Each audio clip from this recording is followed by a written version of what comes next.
Bem, uma boa tarde a todos. Então, como já foi colocado, né, hoje a gente vai falar sobre retomar um assunto importante, especificamente nesse início de ano, que é o período onde a gente normalmente vê um aumento de casos de dengue, febre de chikungunya e zika vírus. Me chamo João Augusto Fuch, né, tem mais um nome aí no meio, mas é mais complicado, e coordenava o programa até o ano passado, e agora eu sou gerente de vigilância de zoonoses e entomologia lá na Diretoria de Vigilância Epidemiológica, né, que está ligado à Superintendência de Vigilância em Saúde da Secretaria de Estado de Santa Catarina, de Saúde. Então, eu montei alguns slides para a gente conversar nesse tempo que a gente tem aí de web, para a gente retomar algumas questões para entender, sobre o Aedes aegypti, entender como é que funciona a lógica dele, o ciclo de vida dele, né? A gente olhar alguns dados de Santa Catarina, a gente já tem alguns dados desse início de ano, um dado que preocupa, apesar de a gente ainda não ter transmissão de nenhuma das três doenças, mas um cenário que já vem mudando em alguns outros estados, e até trouxe alguns alertas para estar contribuindo, mostrando para vocês. E também para a gente falar de algumas medidas de controle, tanto de controle vetorial, mas também de controle, de assistência aos pacientes, né? É importante que a rede essencial, especialmente para quem está trabalhando na ponta, como muitos de vocês, estejam preparados para saber como lidar se a gente realmente tiver uma transmissão de qualquer uma dessas doenças, ou até mesmo como proceder frente a uma suspeita. Então, para a gente começar a falar, acho que é importante a gente retomar a questão do vetor, né? Acho que a gente não consegue falar de dengue, febre de chikungunya e zika vírus sem ter em mente o Aedes aegypti, né? E um mosquito que também durante muito tempo teve associado a transmissão de febre amarela urbana no país, que hoje não acontece mais, a gente tem uma febre amarela do ciclo silvestre, mas que durante muito tempo também teve associado a essa transmissão. O Aedes aegypti é um mosquito muito pequeno, né?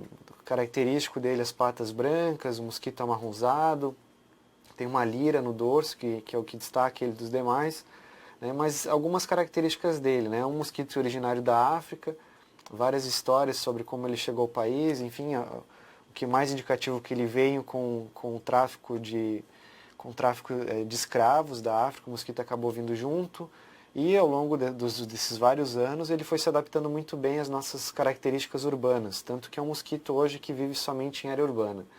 Ele está numa faixa tropical e subtropical, no próximo slide a gente vai conseguir entender isso, então o país como um todo está nessa faixa e por isso a gente tem tanto mosquito e tem as doenças associadas a ele. Ele tem um ciclo bastante rápido, né? Então de ovo até mosquito adulto é em média de 7 dias, mas tem vários indicativos, vários estudos mostrando que, especialmente nesse período de maior calor, como a gente tem agora, um dia como hoje, que aqui em Florianópolis está fazendo mais de 30 graus, em quase todo o estado, né, que esse ciclo pode até ser reduzido a alguns dias, inclusive 6 dias. Né, mas a média é 7 dias. Ele vive uma média de 30 a 35 dias de vida, então não é uma vida muito longa, né, mas é importante destacar, né, como já falei, o ambiente urbano, que nesses 30 a 35 dias a fêmea vai depositar de 400 a 600 ovos, né, nesse ciclo dela. Então, por isso que a partir do momento que o mosquito encontra condições para estar se reproduzindo, é muito rápido, né, porque são muitos mosquitos que vêm de uma única fêmea. Né? Lembrando que a fêmea ela acaba ficando em ambiente, principalmente dentro do domicílio e em volta dos domicílios, ainda mais se ela encontra todas as características para a manutenção da sua vida, né? Alimento, que seria fonte de alimentação, locais com água parada para depositar os ovos, então ela permanece nos locais, ela não é de se dispersar para locais mais distantes, a não ser que haja necessidade de encontrar alimentação ou locais para depositar os ovos. E uma questão importante é que os ovos do mosquito Aedes aegypti, eles ficam no ambiente, podem permanecer no ambiente em condições adversas por períodos maiores do que um ano. Ou seja, a fêmea deposita o ovo num local que tenha água, se porventura aquele local ficar seco, o ovo permanece lá, ele entra numa hibernação, né, e a partir do momento que aquele depósito volta a ter água, isso até um ano depois, a gente vai ter uma situação esse ovo retorna ao seu ciclo, né, passando até inclusive para a larva, enfim, até a quantidade do mosquito adulto. Então, o próximo slide que eu queria mostrar é justamente esse, né, que a gente falou anteriormente. A gente tem aquela faixa de distribuição, né, que seria tropical e subtropical. Então, esse é um mapa de um estudo que surgiu, que vem em 2015, né, vários pesquisadores, que mostra qual é a área, a gente pode dizer, áreas quentes para a presença do Aedes aegypti. Então, tudo que está em vermelho no mapa, né, o que está ali na escala de 0 a 1, então tudo que está próximo do 1 é onde tem condição ou onde já foi identificada a presença do mosquito Aedes aegypti. Então vejam que se a gente olha para o país como um todo, e inclusive para o sul do país, a gente tem uma possibilidade de dispersão do mosquito. No sul ainda, mais puxando para um azul, né, e ainda a gente tem uma situação diferenciada aqui nos estados do sul, especificamente Santa Catarina, mas uma situação que eu vou mostrar mais à frente também vem se modificando rapidamente, especialmente nos últimos 5, 6 anos. Né? A gente vê a presença cada vez maior do mosquito, isso associado a diversos fatores, enfim, questões climáticas, uma falta de entendimento ainda da população de que o mosquito está aqui, e a gente vê ainda muitos depósitos contendo água que favorece a reprodução, dificuldade das ações das equipes municipais, envolvimento de outras áreas, então, enfim, uma variedade de fatores que contribuem para que o mosquito esteja cada vez mais presente. E ainda falando um pouquinho do que a gente pode dizer que é uma entomologia básica do Aedes aegypti, o ciclo que eu falei, a gente começou falando do ciclo do mosquito, que é de 0 a 7 dias, ele vai passar por 4 fases. Então o mosquito adulto vai depositar os ovos, inicialmente em locais úmidos ou que tenham água. A imagem ele mostra ovos brancos, isso acontece logo depois logo na postura, mas eles vão ficar pretos, enegrecidos, então é difícil ver os ovos a olho nu. Ele vai passar por uma fase de larva, né, nesse período aquático dele, então essas larvas vão passar por quatro fases, né, larvas menores até chegar às larvas maiores, pupa, que é a última fase dele, até chegar novamente o mosquito adulto. Então é uma fase rápida, né, e grande parte dela é feita em ciclo aquático, e é onde a gente precisa fortalecer as ações de controle. Né? É muito mais difícil a gente tentar controle do mosquito adulto, porque ele está voando, porque ele se esconde, porque ele não vai estar sempre visível. Né? Então é uma ação mais difícil controlar o mosquito adulto do que a parte aquática, que vai estar num recipiente delimitado, que a gente consegue visualizar, consegue ter algumas ações, consegue dar um descarte final adequado. Né? É mais fácil, pelo menos, trabalhar pensando nesse ciclo aquático do mosquito. Mas então, de forma geral, esse é o ciclo do mosquito. Né? Então, basicamente 4 fases. A gente vai ter ovo, larva, pupa e mosquito adulto. Lembrando que as fêmeas, né, vão dar continuidade a esse ciclo e por uma necessidade da fêmea ela necessita de sangue para a maturação dos ovos. Então é ela que vai picar as pessoas e a fêmea que estiver contaminada vai acabar transmitindo o vírus para as outras pessoas, né? O vírus da dengue, da febre de chikungunya e do zika vírus. É importante a gente falar rapidamente que a fêmea infectada já pode transmitir para a sua prole, para os ovos, o vírus dessas doenças. Então a gente já pode ter ovos, mosquitos que vão surgir desses ovos, que venham infectados, enfim, com os vírus das doenças associadas a ela. Então é importante a gente entender o ciclo do mosquito, entender porque, como eu falei, a gente não consegue pensar nessas 3 doenças sem pensar no Aedes aegypti. Né? E cada vez mais presente, né, ele acaba favorecendo que a gente tenha transmissão. Então a gente está numa fase muito favorável para a reprodução do mosquito, né, um calor bastante intenso, chuvas pelo menos uma vez a cada semana, isso acaba favorecendo, a gente tem condições para que o mosquito se reproduza. Então é pensando nisso que eu trouxe um pouquinho do qual é o cenário atual do estado hoje ao longo dos últimos anos. Então esse é um gráfico que as barrinhas vão mostrar a evolução do número de focos da Aedes aegypti. Então o estado tem uma estratégia que é executada pelos municípios de mapear de algumas atividades que é realizada a coleta dessas larvas para identificar se elas são de Aedes aegypti ou de outros mosquitos. Então a gente consegue mapear no estado hoje focos do Aedes aegypti e desencadear algumas ações. Então se a gente pegar de 2010 a 2018, vejam que o nosso gráfico vem aumentando ano a ano. Né? A cada ano a gente tem um número maior de focos. E a gente finalizou 2018 com mais de 16 mil focos do mosquito Aedes aegypti. 2017 já tinha sido um ano com um número bem significativo para o estado, um aumento bem importante, e 2018 acabou aumentando ainda mais esse número. E a linha vermelha, que a gente vai ter na tabela embaixo, o gráfico que mostra o número de municípios que detectaram a presença do Aedes aegypti.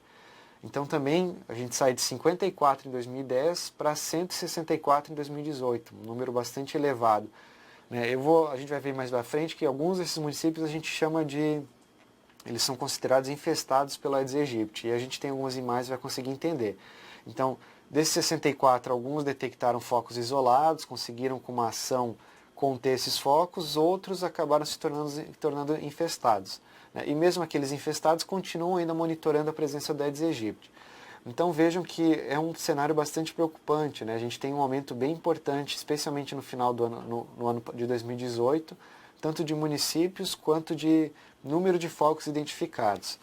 E aí o próximo gráfico é justamente isso, né? A gente tem um comparativo do ano de 2017 e 2018. Então, como tinha no gráfico anterior, né, 2017 com 11.566 focos e 2018 a gente fechou com 16.004 focos.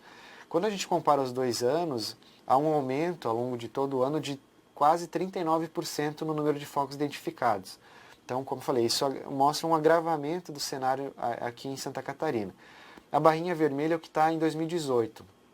Então, se a gente analisar um pouco o gráfico, a gente vai ver que em quase todas as semanas do ano, a gente teve um número maior de focos sendo identificado, né? Em poucas semanas que esse número foi menor comparado a 2017. A gente vai ter 2 picos no gráfico, que é ali na semana 10, que chama bastante atenção, e depois na semana 45, que são algumas atividades que são realizadas pelos municípios infestados, né, que é o que a gente chama de LIRA, né, uma sigla para levantamento de índice rápido para Aedes aegypti. Eu vou trazer alguns dados mais à frente, mas nos municípios considerados infestados pelo mosquito não se realiza coleta mais de todas as larvas que são encontradas no ambiente, até porque a gente já parte do princípio que o município é infestado tem a presença do mosquito. Mas em 2 momentos do ano é realizada uma atividade para dizer quanto de mosquito, ou qual é a presença do mosquito nesses municípios, que vai gerar um índice de risco para transmissão. Então, nesses 2 picos, justamente foi onde ocorreu essa atividade, no início do ano e no final do ano. Embora ainda eu destaco que, mesmo ali no final do ano, a gente já começava a ver um aumento do número de focos, né, o que acabou se concretizando nesse início do ano de 2019, que é esse próximo gráfico, né? A gente tem ainda um dado só das 2 primeiras semanas. A diretoria de vigilância epidemiológica tem trabalhado com divulgação de boletins quinzenais. Então, o primeiro boletim do ano saiu na semana passada, com dados até o dia 12/1, até a semana epidemiológica 2. Né, e a gente já vê um aumento bastante importante nesse início do ano, né? Então, em 2018, quando a gente compara só essas 2 semanas, a gente tinha identificado 566 focos da Aedes aegypti em Santa Catarina. E quando a gente vai para 2019, nessas mesmas 2 semanas, são 727 focos. Então isso já indica um início de ano que a gente começa o ano com um aumento de 28,4% no número de focos da Aedes aegypti sendo identificados. Então isso acende um alerta, né? A gente ainda não tem transmissão das doenças no estado, mas tem um cenário muito propício para que isso aconteça a qualquer momento, né? E a gente vai falar agora ao longo dessa conversa que vários estados já têm relatado um aumento do número de casos nesse início do ano, e isso coloca uma possibilidade de que o vírus de dengue, de febre de chikungunya, do zika vírus também cheguem aqui em Santa Catarina. Então esse é o cenário que a gente tem do início do ano de 2019 no estado, né? Um aumento já no número de focos de 28,4%, né, nos municípios aqui do estado. Só para espacializar, para quem está assistindo entender, esse é o mapa do estado de Santa Catarina, essa é a situação de 2018. Então, lembra que eu falei, dos 164 municípios, nem todos, alguns são considerados infestados, que são 76. Então, aqui no mapa, quando a gente pega a situação do ano 2018, a gente vai ter 4 informações. Primeiro, os municípios que estão na cor branca, ou seja, que não identificaram a presença da Aedes aegypti em 2018. Aqueles que estão com rosinha mais claro, que são os municípios não infestados, mas que já detectaram a presença do mosquito Aedes aegypti ao longo do ano. Os municípios num rosa bem escuro, num vermelho escuro, né, um bordô, que são aqueles considerados infestados. E a gente tem um município que ano passado não identificou, infestado, mas que não identificou a presença da Aedes aegypti. Então, quando a gente olha para o mapa de 2018, se a gente pensa em risco, a gente vai olhar para o oeste do estado. Vejam que quase não há mais pontinhos brancos no mapa, ou os municípios identificaram a presença do mosquito, ou são considerados infestados. Mas o litoral também, a gente acaba tendo vários municípios sendo infestados, né? A gente vai ter Passo de Torres no litoral sul, a Grande Florianópolis com alguns municípios, né? Florianópolis, Palhoça e São José. A gente vai ter vários municípios na região de Itajaí, da Foz do Rio Itajaí, né? Itapema, Itajaí, Balneário Camboriú, Navegantes, Penha, Camboriú sendo infestados, Joinville no Planalto Norte. A gente vai ter também o município de Porto União, que também está nessa região, e ali no meio oeste o município de Catanduvas. Então hoje, pensando em risco de transmissão, a gente tem o oeste do estado e litoral de Santa Catarina. E pensando que no litoral, especialmente agora, a gente está num período turístico, né, um período onde muitas pessoas chegam ao estado para passar as suas férias. E aí, nesse sentido, há um risco da chegada do vírus, pessoas chegando doentes, entrando em municípios infestados, onde a presença do mosquito é significativa e onde a gente pode iniciar um processo de transmissão. E só já então dado também ali é um não dado 2018, mas a gente tem já o dado de 2019 também, das 2 primeiras semanas epidemiológicas. Então a gente, claro, nem todos os municípios infestados identificaram focos ainda, que são esse rosa que está um pouco mais chamativo no mapa, né, mas a gente já tem 57 municípios infestados que detectaram a presença do mosquito nesse início de ano.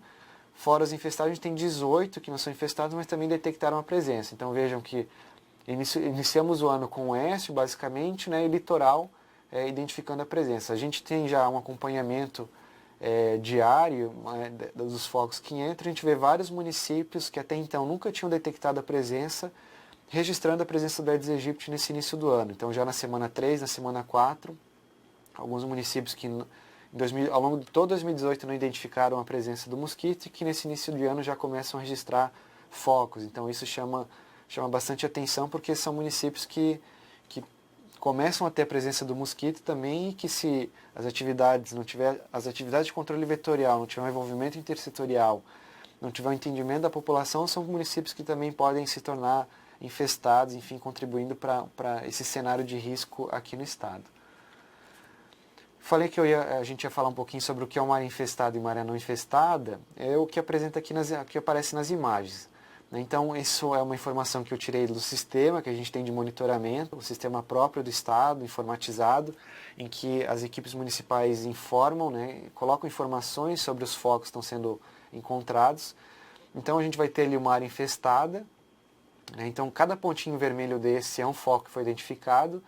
Os vermelhos são só Aedes aegypti, os azuis são tanto Aedes aegypti quanto Aedes albopictus.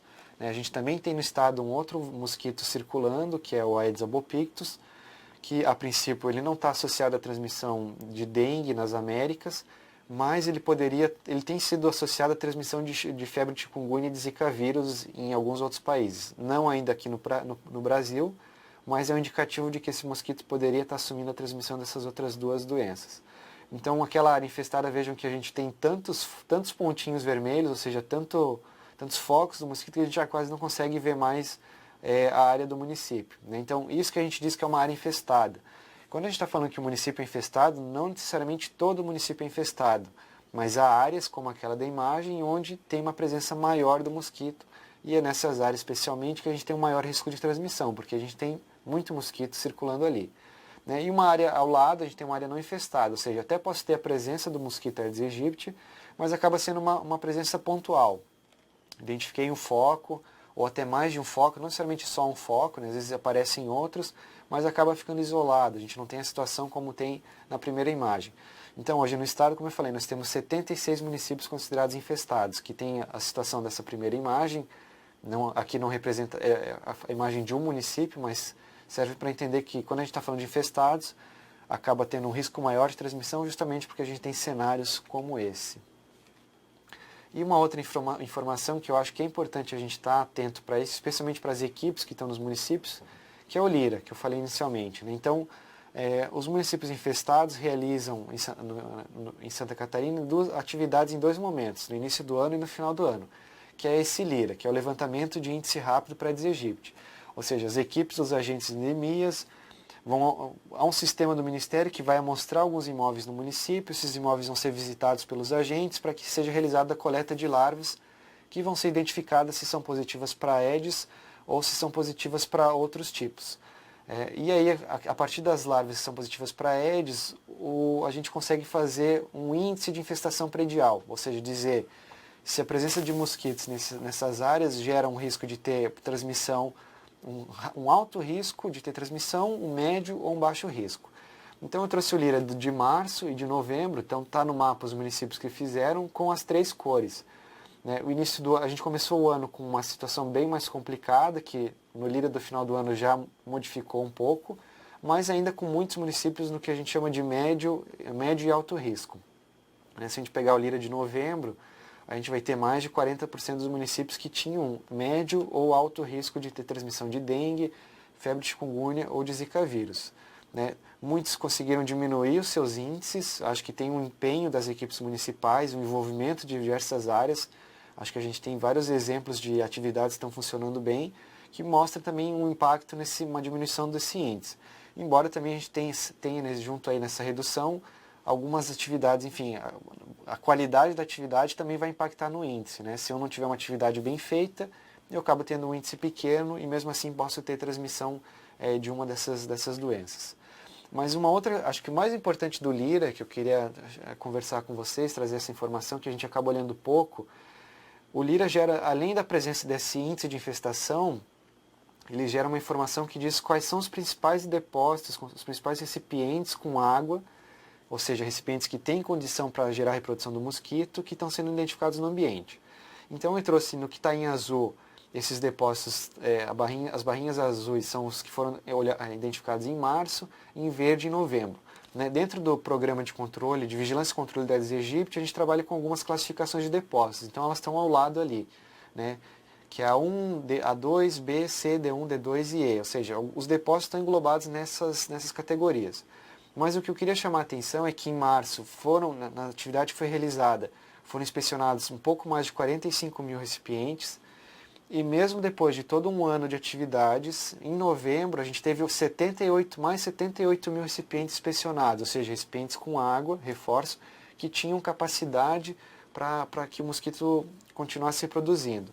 E esses recipientes, quando a gente olha para o gráfico, é basicamente recipientes do grupo B, que são pequenos recipientes móveis, ou seja, pratinhos de planta, bebedouros de animais, baldes, garrafas retornáveis, e o D2, que é o lixo e sucata. Então, se a gente olha para esse cenário, basicamente hoje a gente tem depósitos que podem ser descartados corretamente, que estão lá esquecidos, né, muitos nos domicílios das pessoas, enfim, troquei um pneu, resolvi guardar esse pneu porque em algum momento eu ia usar ele, mas ele ficou lá no fundo do quintal, está lá acumulando água, e é esse pneu lá que está contribuindo para o mosquito estar se reproduzindo, para a gente ver se aumenta o número de focos. Esse é um dos fatores que contribuem.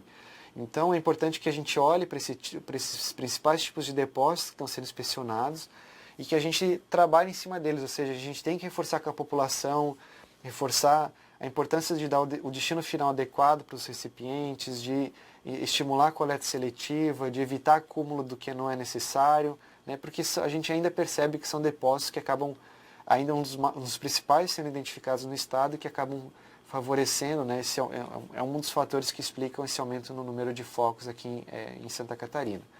Falando um pouquinho de casos, né, então, para a gente entender o cenário do país, né, então, o último boletim do Ministério era até 8/12, eu trouxe as flechinhas ali na frente que mostram, então, as doenças que tiveram um aumento no número de casos comparado ao ano 2017 ou que tiveram uma diminuição.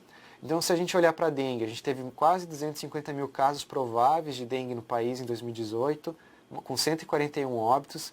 A região centro-oeste foi a que teve o maior número de casos. Febre de chikungunya teve uma redução importante no número de casos, né? Embora ainda são mais de 85 mil casos prováveis, com 36 óbitos. A região sudeste foi a que teve o maior número de casos. Então, apesar da redução, estados apresentaram epidemias da doença, né, especialmente Rio de Janeiro, um relato importante da transmissão acontecendo, no centro-oeste também. E o Zika, que também teve uma redução importante no país de transmissão do Zika vírus, então foram 8.024 casos prováveis, com 4 óbitos, e também a região sudeste foi a que teve o maior número de casos. Isso é o cenário do país. Por que é importante entender o cenário do país? Porque normalmente o que está acontecendo no país acaba sendo um reflexo, o estado acaba sendo um reflexo do que acontece em outros estados. Ou até mesmo um alerta, né, porque está acontecendo em outros estados, de que pode chegar a Santa Catarina. Quando a gente fala de dengue, então, olhando então o cenário no estado de Santa Catarina, quando a gente olha para a dengue, a gente teve duas transmissões importantes, que a gente teve uma mudança no cenário, então aquela mudança de presença do Aedes aegypti contribuiu para que a gente tivesse epidemias em 2015 e 2016, não epidemias a nível de estado, mas municípios apresentando epidemias, né? A gente passou em 2017, teve uma redução importante, mas em 2018 a gente volta a ter casos autóctones. Embora quando a gente olha inicialmente esse número é pequeno, de 2018, né, comparado a 2015 e 2016, em 2016 inclusive com o registro dos primeiros 2 óbitos associados à dengue no estado, mas eu queria chamar a atenção que apesar desse número ser pequeno, indica 2 cenários novos para o estado e que nos preocupam bastante. Primeiro, é a introdução do novo sorotipo. Até então circulou no estado o sorotipo DN1 e a partir de 2018 a gente tem o relato, né, a identificação do sorotipo DN2 circulando em Santa Catarina e hoje já o Laboratório Central de Saúde Pública faz a sorotipagem, então a partir do momento que a gente tem as suspeitas, a coleta de amostras, o próprio laboratório aqui no estado já faz essa identificação do sorotipo. E uma outra novidade para nós é que, além de a gente ter um novo sorotipo circulando, a gente tem a circulação simultânea de sorotipos. Então, Itapema, que teve a identificação do sorotipo DEN2, circulou ao mesmo tempo DEN1 e DEN2. O que isso representa? Primeiro, que as pessoas que já pegaram DEN em algum momento da sua vida por um outro sorotipo podem pegar novamente. Então, como circulou DEN1 no estado nos outros anos, circulando DEN2, as pessoas que foram infectadas podem voltar a se infectar novamente. Segundo, né, que as pessoas que pegam dengue uma segunda, uma terceira, uma quarta vez, o risco de evoluir para a gravidade é maior. Né? E terceiro, que o sorotipo DEN2 tem sido associado a casos mais graves. Então isso acaba gerando um alerta, né, para o estado, porque e outros estados têm relatado esse aumento no sorotipo DEN2, então é uma possibilidade que a gente volte a ter surtos e epidemias de dengue por essa condição que tá dada. Quando a gente fala de chikungunya, né, então tivemos já casos autóctones sendo identificados no estado desde 2015, então aqui o gráfico não é tão... vai a parte de 2015 porque foi onde a gente começa a ter os primeiros casos notificados, né? A chikungunya entrou no país em 2014, teve uma preparação, os primeiros casos começaram a ser notificados em 2014 e os casos confirmados também, mas a circulação em Santa Catarina começou, os primeiros casos começaram a ser notificados em 2015. Mas vejo que a gente tem ano a ano casos autóctones sendo confirmados, né, um número pequeno ainda, em 2015 um caso, 2016 7, 2017 não tivemos, e ano passado a gente voltou a registrar, né, casos autóctones, 2 em Cunhaporã, 1 em São Miguel do Oeste e 1 em Itajaí, mas também preocupa porque a gente tem uma população ainda toda suscetível e uma doença que também tem sido relacionada a óbitos e também tem sido relacionada a casos crônicos. Então as pessoas têm uma fase aguda de chikungunya, com febre e dores articulares, que é o que marca a chikungunya, e voltam a ter sintomas depois de 6 meses, depois de 1 ano, e o que demanda um atendimento especializado, né, e acaba sobrecarregando os serviços de saúde. E Zika vírus, então Zika vírus acho que é o cenário ainda que a gente teve menos casos, a gente teve casos autóctones somente em 2016, né, 8 casos autóctones confirmados, depois disso não registramos mais casos autóctones, embora ano passado a gente ainda teve um caso importado, confirmado, mas também, apesar de ainda ser uma situação mais tranquila, até mesmo olhando para a dengue, mas mostra que as pessoas estão suscetíveis e que é uma doença associada a malformações congênitas, a síndromes neurológicas, então a partir do momento que a gente tiver circulação, um cenário que pode ser agravado por essas condições, né? Isso acaba gerando essa preocupação também. Qual é o cenário do estado nesse início de ano? Acho que até 12 de 1, então nas 2 primeiras semanas epidemiológicas de dengue, a gente tem 48 casos notificados e 8 casos já descartados, então a gente tem uma redução de 42% no número de casos notificados.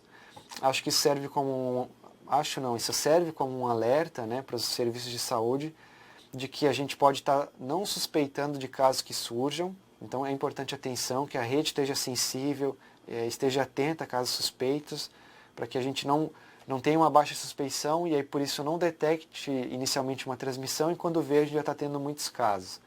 Chikungunya e Zika está em verde porque ainda é um cenário bem semelhante ao ano anterior, então chikungunya 8 casos suspeitos notificados, mesma condição que a gente teve em 2018, e Zika vírus, até o momento a gente não houve notificação de casos, né? Então, eu reforço, especialmente com dengue, né, que a rede esteja E falando em rede de assistência, tanto a atenção básica, quanto as UPAs, quanto os hospitais, né, os profissionais de saúde estejam atentos, lembrando que são todas doenças de notificação compulsória, inclusive chikungunya é de notificação imediata em áreas que não tenham transmissão, então que os profissionais estejam atentos para notificar casos suspeitos, solicitar os exames, porque é a partir da notificação que a gente consegue estabelecer ou confirmar se realmente está se iniciando um processo de transmissão, e mesmo a partir da notificação é que as equipes municipais conseguem fazer algumas ações para que, especialmente de controle vetorial, para que a gente consiga reduzir o risco de iniciar um processo de transmissão. Eu chamo a atenção por isso porque esse é um gráfico de 2016, quando a gente teve aquele pior cenário de transmissão de dengue, e vejam que os casos em vermelho são os casos autóctones que foram identificados, e o maior número de casos realmente não acontece nas primeiras semanas, aconteceu lá na semana 9, né, que já final de fevereiro e início de março. Então vejo que a gente ainda tem muito pela frente. Então, se a gente consegue fortalecer a suspeita, consegue suspeitar precocemente, consegue dar uma resposta, a gente consegue reduzir o risco de ter transmissão. Então, esse é o gráfico de 2016, que a gente teve 2 casos graves que evoluíram para óbito. Foi o ano com o maior número de casos, então vejam que realmente a transmissão se inicia nesses primeiros dias, mas a gente vai ter uma transmissão mais pesada lá para final de fevereiro, março, né, ou até mesmo em abril. Então a gente ainda tem muita coisa para acontecer ao longo desse 2019. Casos suspeitos, né? Então acho que a gente tem um cenário, um indicativo do que tem o papel do Aedes aegypti no controle dessas doenças e até na transmissão. A gente tem um cenário do Brasil e do Estado, né, tanto do ano anterior quanto desse início de ano, mas também a gente tem, como eu falei, além desse controle vetorial, das medidas de controle do Aedes aegypti, a gente tem que estar atento a casos suspeitos e saber o que fazer, né? A gente não precisa se desesperar quando surgirem casos suspeitos. Acho que a gente tem que ter clareza do que a gente tem que fazer para conseguir dar uma resposta oportuna. Então eu trouxe ele só para a gente entender rapidamente, né? Acho que todos já conhecem, a gente tem falado bastante sobre isso, mas dengue, um quadro mais clássico, né, que vai ter febre alta, pode surgir as dores retroorbitárias, mialgias, pode ter uma artralgia não tão intensa, né, a cefaleia, prostração, isso tem sido um quadro de dengue. O que diferencia a chikungunya, além da febre alta, é as dores articulares muito intensas, que limitam as pessoas a fazer suas atividades do dia a dia, né? E normalmente uma dor que é bilateral, que afeta grandes articulações, isso marca a doença. E Zika vírus, que muda das outras, que normalmente é uma doença que pode como não pode ter a febre, mas normalmente é uma febre mais baixa, mas o que marca ela são as manchas pelo corpo, as manchas avermelhadas que causam bastante coceira, pode ter um edema de articulações, né? Pode ter uma hiperemia conjuntival que não é purulenta, como seria numa conjuntivite, então isso acaba marcando a chikungunya.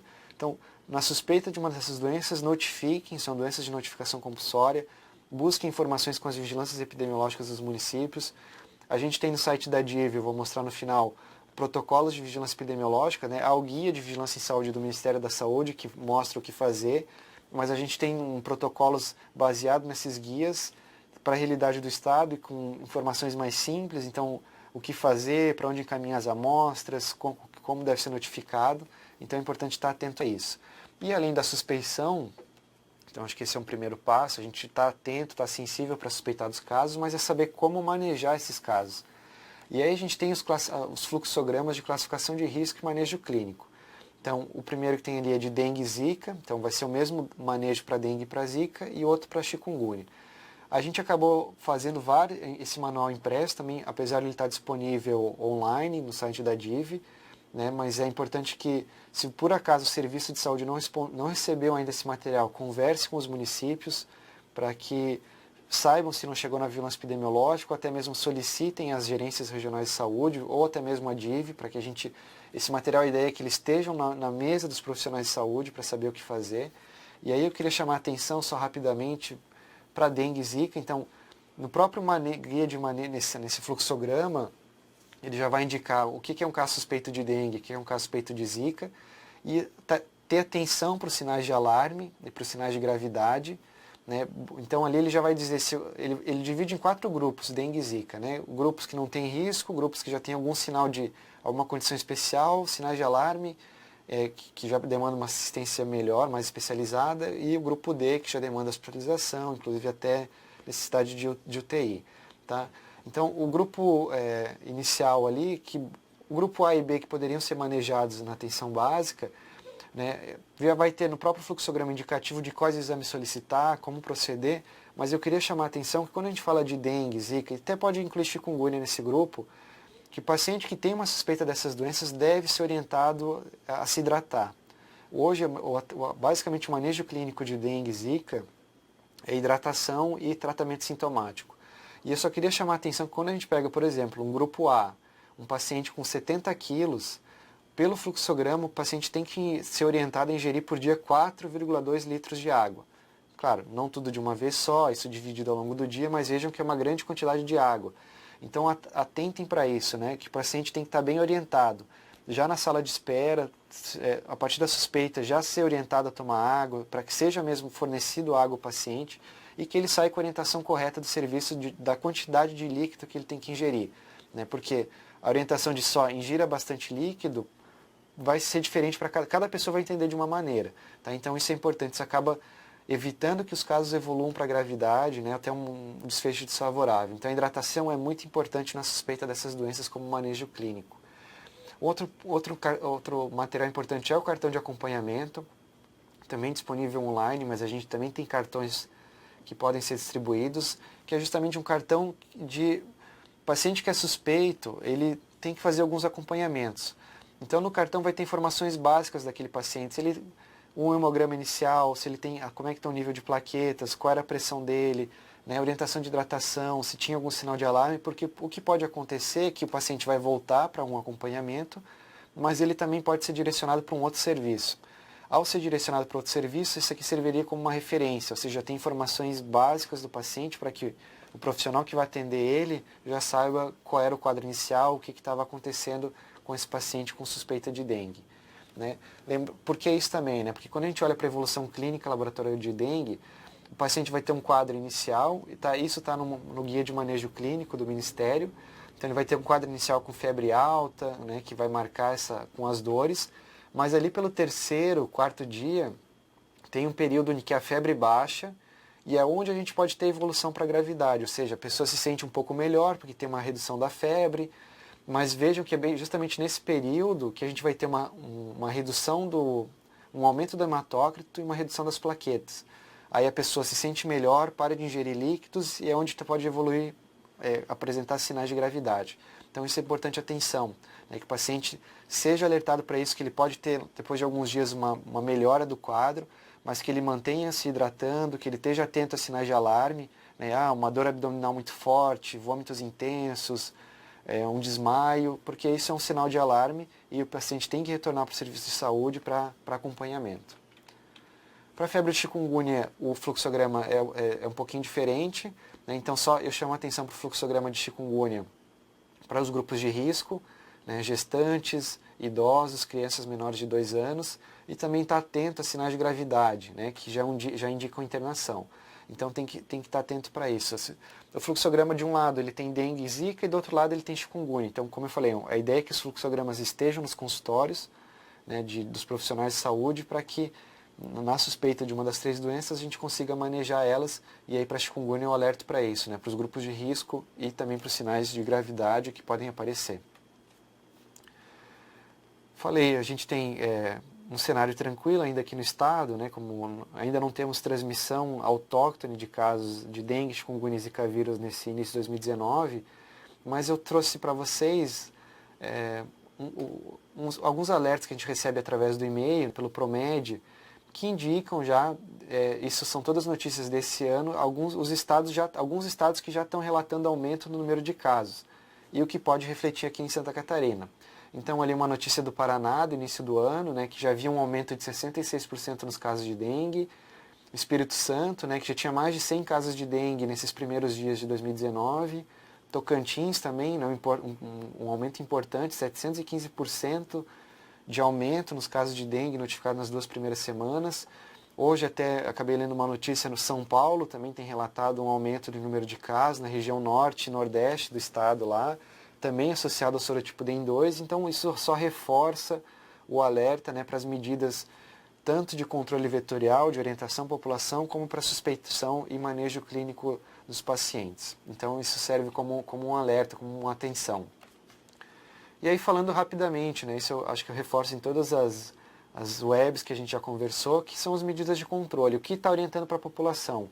Né? E mesmo para os pacientes suspeitos, né? A gente tem várias ações, várias informações na internet, mas busque informações oficiais. Então, aqui é um folder da dengue, que a DIV elaborou, que foi distribuído para os municípios, que está disponível no formato digital, do que está olhando. Então, qualquer local que possa acumular água, desde pequenos depósitos esquecidos, depósitos de armazenamento de água, né, a gente tem que estar eliminando esses locais ou então adequando eles. E aí chama atenção para as caixas da água, né, para as calhas, são depósitos que a gente não olha no nosso dia a dia, mas por o mosquito ser pequeno ele acessa esses locais. Então uma caixa d'água que a tampa não está bem encaixada, ou que o ladrão da caixa d'água está aberto, o mosquito acaba acessando, a calha que está lá suja, que não está bem, não tem um caimento adequado, acaba acumulando água. Então é importante que seja orientado para a população também. E mesmo para os casos suspeitos, né? O repelente não é uma medida de saúde pública porque ele vai proteger a pessoa individualmente só. Então, um caso suspeito, acho que é importante reforçar o uso do repelente, até para que, se existam mosquitos, eles não consigam picar essa pessoa, né? Mas ela serve de uma medida de proteção individual. Mas é importante que esse caso, essa pessoa também seja orientada a eliminar locais com água parada na sua casa. Porque não adianta ela se proteger, ter vários criadores na sua casa, vários mosquitos que vão estar surgindo. A partir do momento que ela não usar repelente, o mosquito pode estar picando, né? E se é um caso suspeito que pode ser confirmado, há um risco de se iniciar a transmissão. Tá?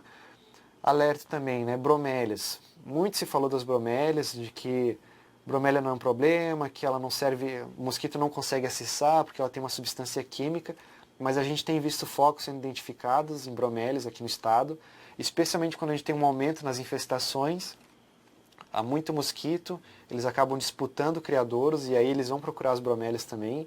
Então várias situações onde a bromélia ela serve como um potencial criador, há um risco, então é importante ter atenção para isso. E também para o interior dos imóveis, né? A gente acaba falando muito em volta, mas dentro de casa, se eu tenho lá um vasinho de flor aquático, um pratinho de planta que está lá acumulando água, o mosquito vai também. Então atenção para dentro de casa, né? O reservatório da geladeira, né? Mesmo as mais novas, tem um reservatório atrás que pode acumular água. Um banheiro que não é muito utilizado, que tem um ralinho, né? Ou até mesmo um vaso sanitário, tem que estar fechado, tem que estar vedado, porque o mosquito também vai estar depositando os ovos lá. Então eu sempre reforço esse material, um material que a gente criou, que está disponível. No site da DIV, eu já vou mostrar à frente, foi feita uma animação com essa casinha, que pode ser utilizada em sala de espera, que pode ser divulgado pelo WhatsApp, né? O que está fazendo para controlar a Aedes aegypti. Então aqui são alguns materiais, né?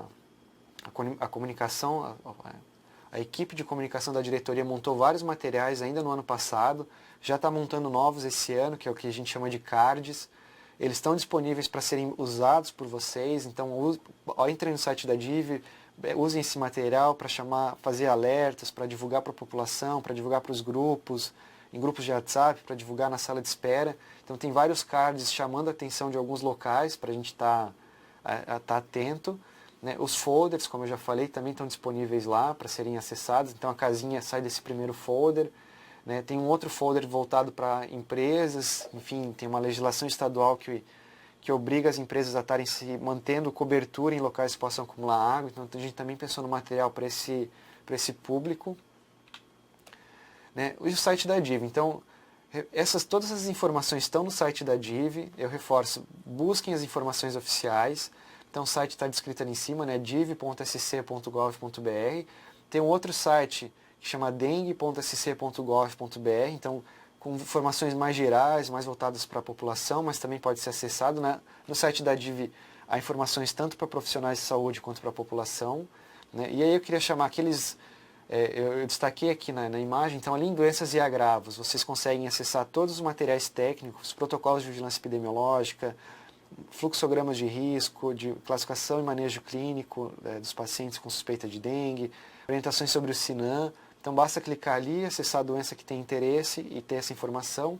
E ali em mídia, aqueles cards que eu falei, o que eu mostrei na imagem, o vídeo que foi produzido, basta acessar ali, está discriminado por doença também. Vocês podem acessar, baixar o material e utilizar nas campanhas, enfim, na orientação das pessoas, nos grupos, em todas as atividades que são realizadas nas unidades de saúde ao longo dos dias, né, ao longo do ano. Então o material está disponível para ser acessado, né, para que seja utilizado mesmo nessas atividades.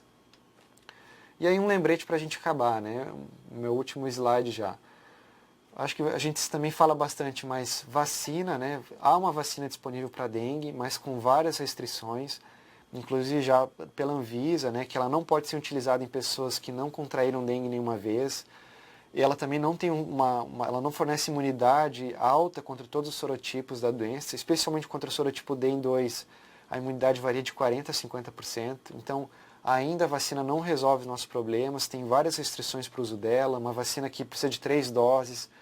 E a gente tem enfrentado diversas dificuldades com a imunização, ou seja, as pessoas não voltam, né, para tomar o reforço. Então, ainda não é uma medida de saúde pública, então por isso reforço, as medidas são ainda de controle vetorial. Basicamente, a gente consegue eliminar os locais onde o mosquito deposita seus ovos. A gente consegue reduzir esse número de focos e até reduzir o risco de ter surtos e epidemias, né, que orientem os usuários de serviços de saúde, trabalhem com eles, especialmente nessa época do ano, onde as condições climáticas são muito favoráveis, a gente tem um risco maior de ter transmissão, né, trabalhem essas informações, busquem informações de fontes oficiais. Eu coloquei no site da DIV, mas o site do Ministério da Saúde também pode ser acessado.